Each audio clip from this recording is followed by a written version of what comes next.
Balita mula sa lalawigan sa bawat rehiyon ng ating bayan. Dito sa Ang Pilipinas Ngayon. Narito na ang bugson ng ating mga regional news. Dumako muna tayo sa rehiyon ng Luzon. Regional Training Center Region 1 patuloy ang pagsusulong ng digital market para sa mga magsasaka. Ang kabuang ulat ihahatid sa atin ni Jude Pitpitan mula sa Lawag. Tuloy di Panangilan Dudoy di Agricultural Training Institute Regional Training Center 1 karagiti digital means kap na makalako dagiti Manalon dito Region 1 segon kini RTC 1 Information Services Section Chief Dr. Marisol Dacapias nakatulong ti panangipositi social media karagiti agricultural products kap na makalako dagiti Manalon kang runanan iti panawan iti pandemya malaksi di daytoy isursuro pay tinasao nga ahensya kadakwada dagiti waga sa makatulong ti e-commerce karagiti farming services no kasano da nga i-market dagiti produce da kadagiti digital market manag di dati garaman pa kadagiti isursuro da iti digital farmers program iti panangliklik kadagiti bogus buyers wano scammers ken procedures kadagiti banking transaction kas kuma iti paymaya manglam naman ida kapya sa babaan iti daytoy kat may kantinalaulawa a merkado paglakwan dagiti Manalon malaksid na ang kadagiti tradisyonal a merkado ang mapandapap-papanan ken dagiti biyahero nga mapan agsursur kadagiti nagduduma a lugar manipo diti Siyudad Tilawag, Jude Pitpitan para iti Radyo Pilipinas World Service. Balita mula sa lalawigan sa bawat rehiyon ng ating bayan. Dito sa Ang Pilipinas Ngayon.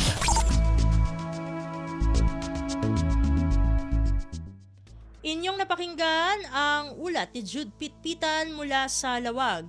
Puntahan naman natin ang Agoo, writing skills ng mga staff ng TESDA Regional Training Center 1 pinatitibay sa pamagitan ng mga pagsasanay. Ang detalye ng balita, ihahatid naman sa atin ni Glenda Sarak. Paspasayaatan the Technical Education and Skills Development Authority Regional Training Center winotes the RTC1 ti kapasidad dagiti staff daytoy para iti panagsurat iti damdamag. Manariman ang maisaysayang kat news writing and journalism workshop karagiti staff ti opisina amang angay iti barangay Katbangan iti syudad ti San Fernando, La Union. Sakbay ti training proper nang ipay iti opening remarks ni Mr. Christopher John Ambiguia, Senior TESDA Specialist, kan impaayan na iti important siya ti kinapatagtuom na apan nakaamo iti news writing kin journalism. Iti matmenasay na TESDA RTC1 Center Administrator Mr. Artemio Pulido. Dinakamat na anapatag ti panagsura iti na panagsurat iti damag. Gapota sigon kan kuana kat saan tayo ana ipasngay analaing nga agsurat. Iso ang masapol ang mapabilag ti kapasidad nga agaramid iti artikulo. Nagserbikas resource speaker wino trainer ni Miss Charity Frianeza, Acting Station Manager ti Radyo Pilipinas Agoo. Tinalantan na ti kwalifikasyon tinasaya at a news writer. Dagiti tips iti panag-interview, dagiti basics ti photo release, dagiti class structure ken pasa ti news wenno damag. Dagiti a workshop kat agpaot iti talong aldaw ken nakatudeng nga aglepas inton bigat Hulyo at 12. Manipod Agoo, La Union, Glenda Bakungan Sarak para iti Radyo Pilipinas World Service. Balita mula sa lalawigan sa bawat rehiyon ng ating bayan. Dito sa Ang Pilipinas Ngayon.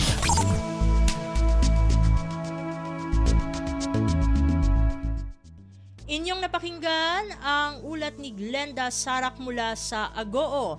Narito naman ang balita mula sa Dagupan. Misting at fogging operation sinimulan ng gawin sa ilang bayan sa Pangasinan bilang bahagi ng kampanya kontra dengue. Ang kabuang ulat ihahatid sa atin ni Ruel de Guzman. Gagawa na Pigaran Balay, jet kumadwan distrito ng Pangasinan so kanupugan na irang kukbang ampian agaman tuloy-tuloy sa itagaya bilang na aray dapuan niya sakit na dengue. Jet bali no Orbisundo, jet panambaglay na LDRRMO da, liliberon so aray barangay pianagawaan sumising operation tanapandi iray pasang niya sa ragton Pamparakalan na aray aguyat yung manaawit na bitlang sakit. Ayan aktibidad at sampot niya ginawa ng LDRRMO Orbisundo at barangay Batangkawan ng Ago na Martes. Diyan bali na linggayan, misting tan fogging operation sa gagawa na are health officials kaiba sa opisyalis irad barangay. Sampot yan noon laan na dengue control and prevention program team na bali na linggayan sa barangay Malawa ang pinaukal iray sa ragda panitnulan na are aguyat ya walay dengue virus. Kabyangan tuya, ingka raw na are lokal ya gobyerno na bitlarang balay so pikakasakay na are residente da ang aglaon dakal sa biktima na bitlang sakit lalo na natan nga gimapulay panuran at probinsya na Pangasinan.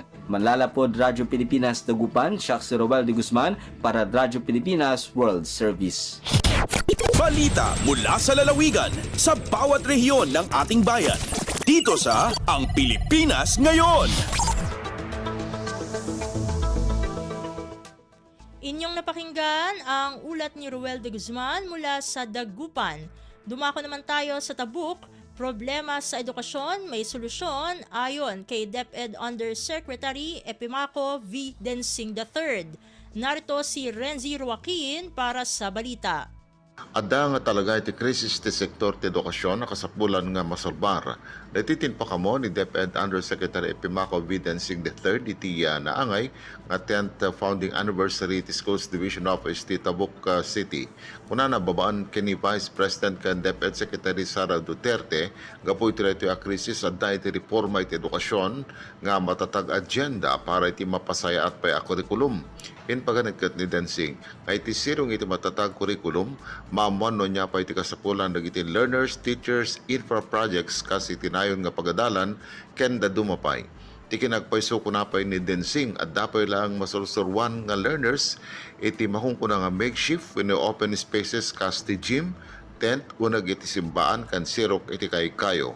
Binigbig namat iti kinaliptak ni Congressman Alan Jesse Mangawang, itinterwak karamay sa iso na kadagiti masaknan iti edukasyon, iso nga dadag iti proyekto kan programa apang edukasyon diti Kalinga kastamot iti daduma pa sa Rehiyon Cordillera.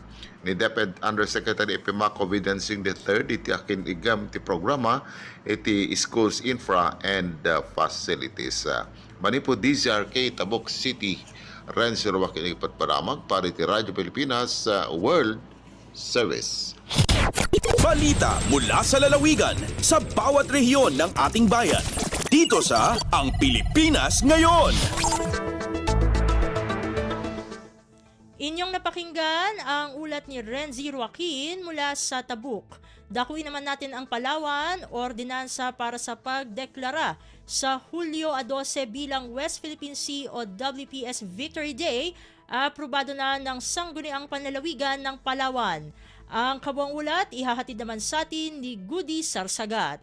Aprobado iyang sangguniang palalawigan niyang Palawan sa natapos nga sesyon ang napagkasundo ang ordinansa nga sa Hulyo 12 rin magadeklara ang adlaw ang West Philippine Sea o WPS Victory Day. Sigon sa may panukala ang inkukong ordinansa nga si Board Member Ferdinand Zabalya, pagdamdam diya ang pagpandaig ang Pilipinas datong July 12, 2016 sa International Tribunal Court nga nagapabor nga ang parti ang Economic Exclusive Zone o ang EEZ sa WPS ay anai ang Pilipinas. Tingidigi isisilibra ang Palawan sa adlaw Biyernes ang WPS Victory Day sa ikawalo kadagun nga pagpandaig ang bansa sa Arbitration Tribunal nga nakabase sa United Nations Convention on the Law of the Sea o UNCLOS. Napagkasundoan andara ang Hunta Provincial nga may deklara ang July 12 bilang WPS Victory Day sa Bugos nga Pilipinas. Ang nasambit nga desisyon nasambit tuto nga illegal ang claim ang China sa 9 dash line igmi poder ang Pilipinas nga magpangusda sa sakop nga dagat idea sa West Philippine Sea o WPS. Halindigi sa siyudad ng Puerto Princesa, Palawan, Goody Sarsagat para sa Radyo Pilipinas World Service. Balita mula sa lalawigan sa bawat rehiyon ng ating bayan. Dito sa Ang Pilipinas Ngayon. Inyong napakinggan ang ulat ni Goody Sarsagat mula sa Palawan. Puntahan naman natin ang rehiyon ng Kabisayaan. Mga opisyal ng barangay ng lungsod ng Borongan sumailalim sa Procurement Law Seminar Workshop. Ang detalye ng balita ihahatid sa atin ni Sok Aberia mula sa Borongan. Maabuti no bintang ihapin mga opisyal han barangay and syudadan Borongan aton igimpapailarom han DBM Regional Office 8 and Seminar Workshop bahin adton Republic Act 9184 adton Government Procurement Act ug adton kaakibat hini nga revised implementing rules and regulations for barangays nga gimbubuhat ang Melinda's Garden Resort and Restaurant Holyoke Adjust nga dihton a 12. Ini nga paghagid ang inisyatibang Liga ng mga Barangay LNB Borongan City Chapter nga gintatambungan ng mga punong barangay, barangay treasurers, mga chairman ug mga membro ng Barangay Bids and Awards Committee ubak. Ulo sa atong pagpapasalamat ng LNB President Chenny Barbia DBM8 hining oportunidad hin paghag-id nga dinhi pa gindudumara syudad han Borongan nga tungod nga dakhin adton mahibubulig nga magkamay-adang gingkikinahanglan nga haom nga mga hibaro bahin na procurement law adton mga opisyal han barangay han syudad nga importante katiupay agud adton lokal nga panggobernuhan ha barangay makapagpadangat hin epektibog epesyente nga serbisyo publiko. Di ka nga syudad han Borongan Sok Aberia Radyo Pilipinas World Service.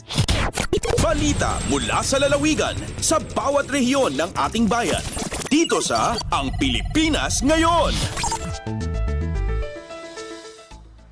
Inyong napakinggan ang ulat ni Sok Aberia mula sa Borongan. Dumako naman tayo sa Sogod, Diocese of Maasin, pinangunahan ang No to Divorce campaign. Ang kabuang ulat, ihahatid naman sa atin ni Jevic Epis.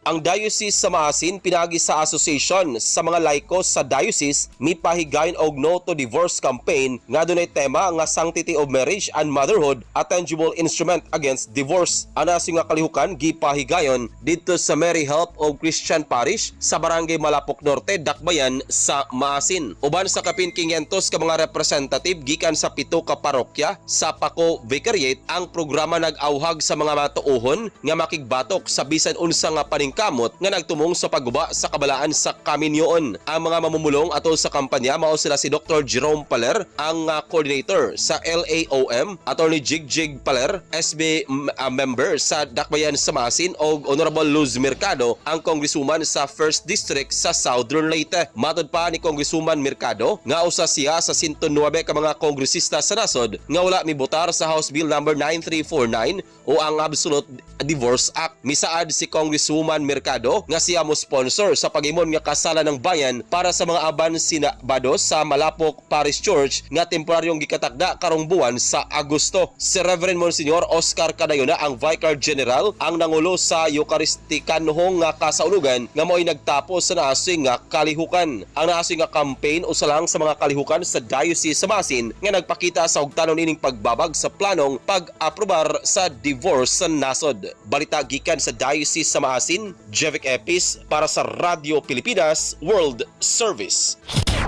Balita mula sa lalawigan sa bawat rehiyon ng ating bayan. Dito sa Ang Pilipinas Ngayon. Inyong napakinggan ang ulat ni Jevic Epis mula sa Sogod. Dakuin naman natin ang rehiyon ng Mindanao. DSWD Region 10 na mahagi ng ayuda para sa mga mabababa ang sahod sa Lanao del Norte. Ang detalye ng balita ihahatid naman sa atin ni Romy Kapinpuyan mula sa Cagayan de Oro. Kapin sa 8,000 ka mga low-income earners sa Lanao del Norte ang nakabenepisyo sa Ayuda para sa Kapos ang Kita program sa Department of Social Welfare and Development or DSWD. Mikabat sa tag 10,000 pesos ang nadawat sa matag benepisyaryo ini nga tabang pinansyal ngadto sa mga benepisyaryo sa nasampit nga lalawigan. Ang maong kalihukan gipangunahan ni DSWD Secretary Rex Gatsalian uban ni DSWD Field Office 10 Regional Director Ramil Hamin. Ang AKA program usa ka cash assistance sa DSWD nga mag-abag sa mga trabahante kan sa kinitaan dili mo labaw sa 438 matag adlaw. Kini aron maabagan sila gumikan sa pag-usbaw sa presyo sa mga palaliton. Giklaro ni Director Hamen nga dili angayan applyan ang AKA program gumikan kay nakig-coordinate na sa mga sektor sa mamumuo ang DSWD. Nasayran nga mga beneficiary sa AKA program gi-identify sa Office of the President pinagi sa ilang lokal nga mga coordinator sa nasampit nga probinsya. Igo lang nag-validate ang DSWD aron masiguro nga eligible ang makadawat sa cash assistance. Gikan sa Cagayan de Oro, Romy Kapinpuyan para sa Radyo Pilipinas World Service. Balita mula sa lalawigan sa bawat rehiyon ng ating bayan. Dito sa Ang Pilipinas Ngayon. Inyong napakinggan ang ulat ni Romy Kapinpuyan mula sa Cagayan de Oro. Puntahan naman natin ang Zamboanga. Distribusyon ng mga farm input sa dating mga kaanib ng Abu Sayyaf Group, pinangunahan ng 21st Infantry Battalion ng Philippine Army sa Sulu. Narito si Leslie Cubol para sa balita. Gipangluhan sa mga ginsakpan sa 21st Invincible Battalion sa Philippine Army ang pagtunol sa mga farm input ngadto sa kanhi mga miyembro sa Abu Sayyaf Group USG nga nanimuyo sa sitio Budbawi sa Barangay Bangday sa lungsod sa Panamaw sa lalawigan sa Sulu. Mukaba sa 30 ka kanhi mga hinanib sa USG ang nahimong benepisyaryo sa mga programa nga gipasugdahan sa usa ka non-government organization o NGO nga mao ang Gagandilan Mindanao Women Incorporated nga gipangluhan ni Ginang Wahida Abdullah. Ang maong organisasyon aktibo o matinudanon kining nagpalayo sa advokasya sa pagmugnag mga income generating o sustainable livelihood projects alang sa mayong panginabuhian sa kanhing mga miyembro sa ESG. Ang gipangapod-apod nga mga farm input gilangkuban kini sa 39 karolyo sa hagwire og nagkalalay nga matang sa mga seedlings o binhi sa pananom. Gikan diri sa Radyo Pilipinas Zamboanga, kini Celeste Cubol para sa Radyo Pilipinas World Service. Balita mula sa lalawigan sa bawat rehiyon ng ating bayan. Dito sa Ang Pilipinas Ngayon. Inyong napakinggan ang ulat ni Leslie Cubol mula sa Zamboanga. Dumako naman tayo sa Butuan. Asosasyon ng Social Workers makikipagtulungan sa DSWD Field Office Caraga para sa mas pinaigting na advokasya kontra trafficking in person sa rehiyon. Ang detalye ng balita ihahatid naman sa atin ni Jocelyn Morano. Association of DSWD Social Workers Incorporated kon ADSWI Caraga. Grupo sa mga social workers sa Caraga Region nagkatigom para sa knowledge sharing session on social work issuance sa Filipino Social Work Day celebration. Giatol usab sa kalihukan ang ceremonial signing sa Memorandum of Understanding tali sa DSWD Caraga ug ADSWI Caraga para masuportahan ang paghandom sa National Anti-Trafficking Awareness Month ug World Day Against Trafficking 2024. Nahimong dinapit nga bisita sa nasangpit nga kalihukan si DSWD Undersecretary Janice Florence Bragas, kinsa nagpahayag sa dakong suporta sa mga social workers isip kabahin sa gitinguha sa Administrasyong Marcos nga maabagahan katong anaa sa kakabos, vulnerable ug disadvantaged sectors. Sigon ni Yusek Bragas, padayong magmatinud-anon sa trabaho aron maprotektahan ang target sectors para dunay quality life ilawom sa 2024-2028 strategic plan. Mula sa RP Butuan, ako si Jocelyn Morano para sa Radyo Pilipinas World Service. Balita mula sa lalawigan sa bawat rehiyon ng ating bayan. Dito sa Ang Pilipinas Ngayon. Inyong napakinggan ang ulat ni Jocelyn Morano mula sa Butuan. Puntahan naman natin ang Iligan, pagtatayuan ng 100 million peso Hall of Justice sa Lanao del Norte, formal nang sinimulan. Ang kabuang ulat ihahatid naman sa atin ni Sharif Timhar Habib Majid. Formal nga gisugdan ang pagtukod sa Hall of Justice nga nagkantidad og gibanabana nga 100 million pesos pinaagi sa groundbreaking ceremony niadtong July 3 sa Provincial Capital Compound lungsod sa tubod sa probinsya. Ang maong pasilidad adunay duha ka andana nga tukuron sa 3,000 square meter nga luna sa yuta. Gilawman kini nga mahuman sa sunod tuig ug magsilbi nga modern state of the art nga maghatag og panginahanglan sa hudisyal, pagpalambos sa local governance ug hustisya sa katawhan sa probinsya. Mipadayag sa iyang pasalamat si Governor Imelda Quibranza D. Maporo kay Presidente Ferdinand R. Marcos Jr. tungod sa pundo nga gigahin sa Presidente alang sa maong proyekto. Dugang pa niya natuman na gayud ang dugay na nga gipangandoy sa katawhan sa probinsya. Gikan sa Radyo Pilipinas Iligan, kini Sheriff Timhar alang sa Radyo Pilipinas World Service. Balita mula sa lalawigan sa bawat rehiyon ng ating bayan. Dito sa Ang Pilipinas Ngayon.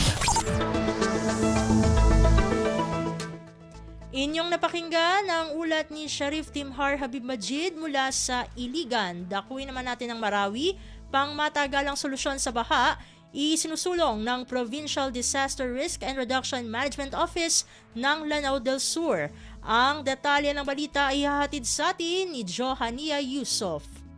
Paid ko Panamara Provincial Disaster Risk Reduction Management Office o PDRRMO Lanao del Sur so kabagi sa maga na solusyon ko degan uman mabagrauran si ko mga bobaba adar pa sa Lanao del Sur. Si ko bobago din na kaya timo-timo ko PDRRM Council meeting sa Capitol Complex, mialoy i-PDRRM officers Shaminudin Sambitori a 5 so kalili de municipalities a pagkasagad sa degan uman di manguran. Kabasan niya na minirampay sa 57 barangays, ago 3,185 pamilya affected sa giyang kaya babagudin habagat heavy rainfall. Piyakata na irampan, kinanglan din sukabgi sa solusyon sa giyang kaya widakal, labaw ko mga basakan na derpa sabab sa giyang malaap kukwaan sa sukatan ng mga maranaos at taribasok. Makalilisiin na giyang mga malabang agubalabagan na kapapantagan na kiabgan sa panabang sabab ko flash flood isa ko gagawi July 9, 2024. Giya si Johania Yusof, puun sa Marawi para sa Radyo Pilipinas World Service. Balita mula sa lalawigan sa bawat rehiyon ng ating bayan. Dito sa Ang Pilipinas Ngayon.